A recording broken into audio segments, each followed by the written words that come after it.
Today there is a very interesting story I am going to tell you. Like the three questions. Okay? So in this chapter, a writer or a poet or a greatest author, Leo Tolstoy, like he was a Russian writer who is regarded as one of the greatest author of all time. He first achieved the literally acclaim in his 20s. Like when he was in 20 to 30, in between he got award. An autobiography called Trilogy, Childhood Beyond and Youth. A parable short story, a moral with a moral lesson. This story with a moral lesson, a parable usually has a human character. This probable concern a king who wants to find answer of what he considered to be the three important questions. So specifically, this is a short story with a human character and a king who considered the three questions. And in this story, we are going to understand that three question. What was the three question according to king? And what he wants from that question. Right? Let's start.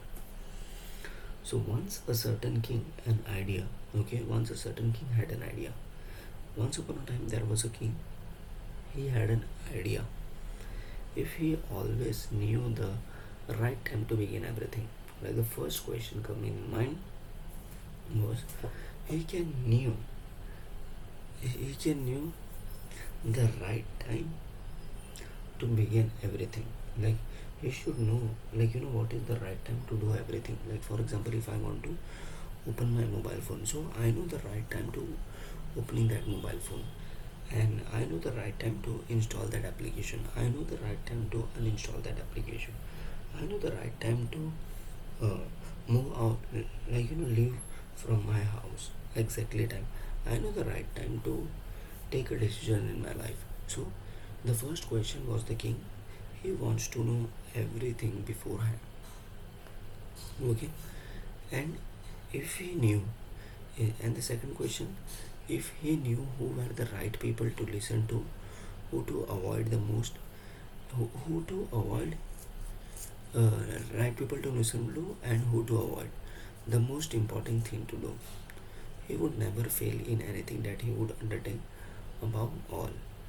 So the second question was he wants to know who are the right people, who were the necessary people. First question, he want to know everything beforehand. Second question, he wants to know who is the right people, who are the right people to listen. I want to listen to you. Who are the right people to teach them? Who are the right people, and who to avoid? Who are the right people you know to avoid? The most important thing to know. And the third question was he wants to know most important thing to do at that time, and he would never fail anything that he would undertake and above all. So according to this three question, he would never fail in his life if he undertake properly. So simply the author is explaining there was a king and he had a three question. Okay, had an idea with the three question. The first question, he wants to know everything before, and second question, he want to know the right people to listen and who to avoid, and the third thing, he want to do an important thing. Okay, what kind of important task he can take. Since he was convinced that he was right in thinking this way, and he was already convinced that whatever he is thinking about this idea, this is the right. So he had a proclamation made in his kingdom. He made an announcement, and in announcement he would give a great reward to anyone who would teach him what the right time was, the every action, who is the most necessary people, and how am I to know the most important thing to do. So he made a proclamation, he made the announcement also. The king made an announcement also, who is going to teach me, he will get a reward. Then many learned people, many intellectual people came to the court, but they all gave a different answer. There are so many intellectual people, they have come to the court and they have given different answer. In reply to the first question, if I talk about in reply to the first question was he want to know everything beforehand. Some said that knowing the right time for every action one must draw up in advance a table of days, months, and years, and must live strictly according to it. So some people said that, like, if you want to know the right time of everything, you need to prepare a timetable. You need to have a preparation beforehand in a year. And others declared that it was impossible to decide beforehand the right time for every action. Some people said, like, you can do, but you need to prepare. Some people said it is impossible. It is impossible. But that not letting oneself be obsessed in an idle pastime. One should always attend to all that was going on, and then do that which was most essential. Some people said, like, you need to prepare. Some people said it is impossible. Some people said you need to go with the flow. And yet others said that it is impossible for a man to decide.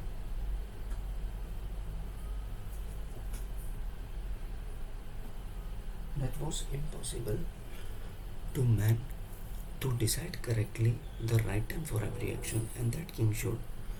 It is impossible for a person that the king should. Instead, you have a council of wise people who would help him to fix the proper time of arrival.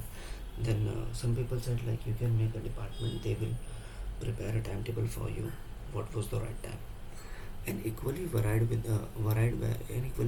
the answer to the second question also. Second question also, there were different types of answer. The king God in his court.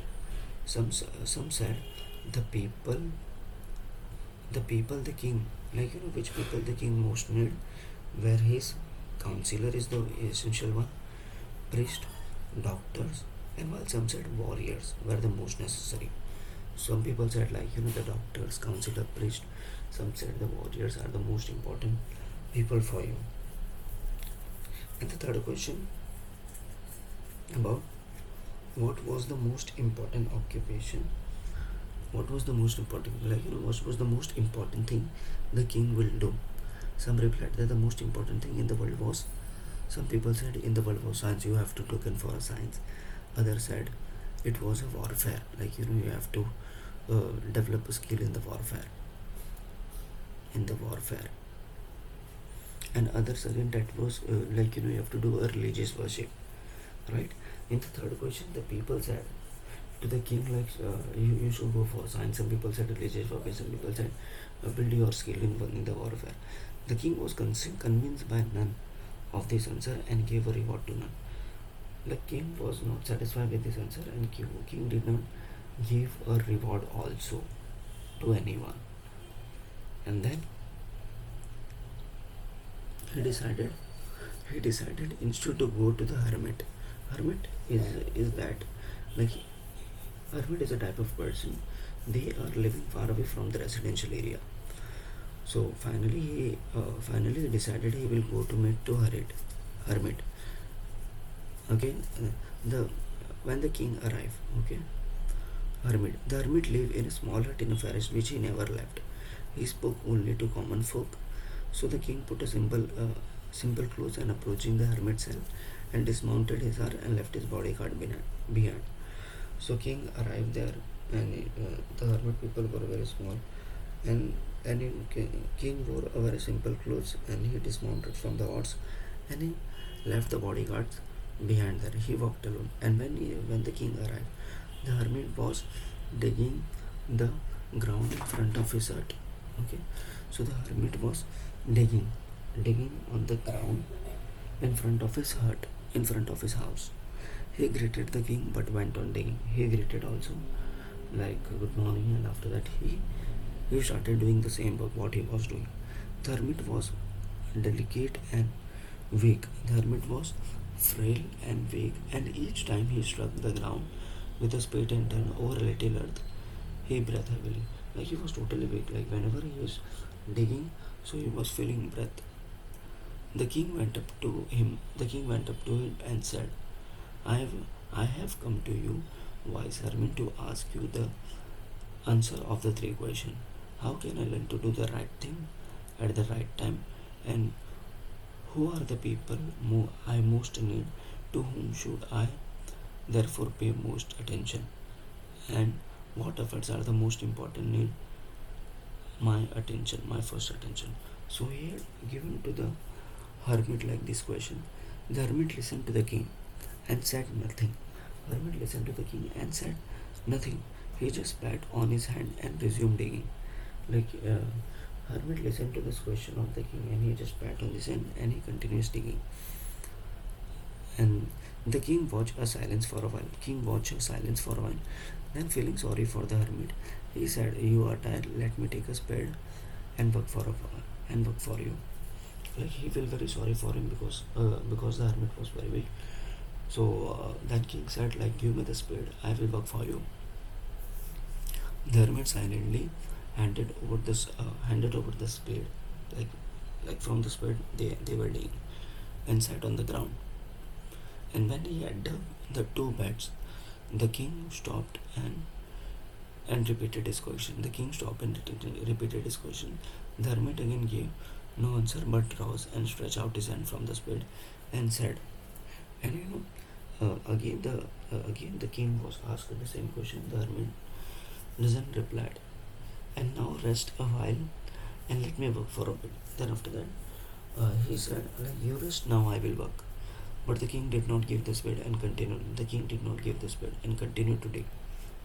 1 hour passed and another. The sun began to sing behind the trees. The king at last stuck spade into the ground, said, "I come to you, wise, for an answer to my question. And answer to my question, if you can give me none, please say no, and I will go home.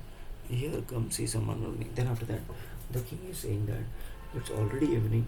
You didn't. I have come to you because of getting the answer, but you are not replying. If there is no answer, say me no.